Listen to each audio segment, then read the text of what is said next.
केसवो न लेता हमारे पटन हाई कोटावा में। Music by पटन हाई कोटावा में। Mix by SP Nitish। अरे बेनी काहे धमकी तू आके हमरा घर पर चढ़ गेले बेटा अब हमारा नजर पर चढ़ गेले बेटा अब हमारा नजर। अरे बेनी काहे धमकी तू आके हमरा घर पर चढ़ गेले बेटा अब हमारा नजर पर। रोडवा पर मरबाऊ हम मरबाऊ नया लोटवा में। रोडवा पर मरबाऊ हम मरबाऊ नया लोटवा में। केसवो न लेता हमर पटन हाई कोटावा में। केसवो न लेता हमर पटन हाई कोटावा में। पटन हाई कोटावा में।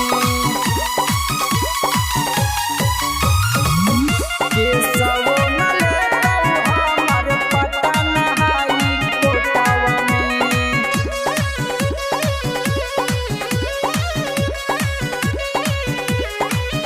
रे काटी दे बबोडी जैसे काटह कमासरे। चिन्ही नहीं पैतौ कबो बाप तोरे लासरे।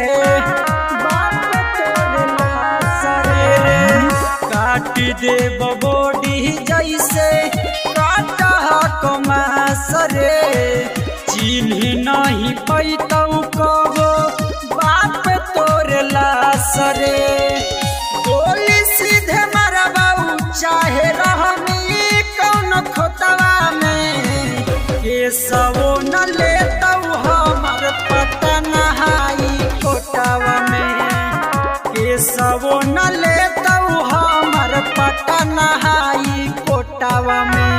पटन हाई कोटावा में। नमूना रिकॉर्डिंग स्टूडियो राजगीर। केसवो न लेता हमर पटन हाई कोटावा में।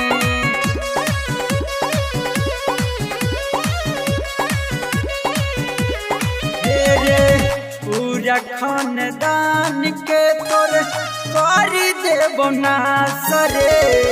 हमारा से बड़ कोई ना हकई बदमासरे। पता कर ले कौन एरिया में। रे पूरा खानदान के तोर करी देबो नासरे।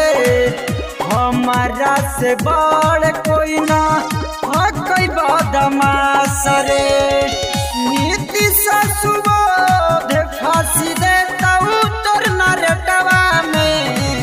केसवो न लेता हमर पटन हाई कोटावा में। केसवो न लेता हमर पटन हाई कोटावा में। जोर बेटा कर केस कहाँ कर रही। नमूना रिकॉर्डिंग स्टूडियो राजगीर।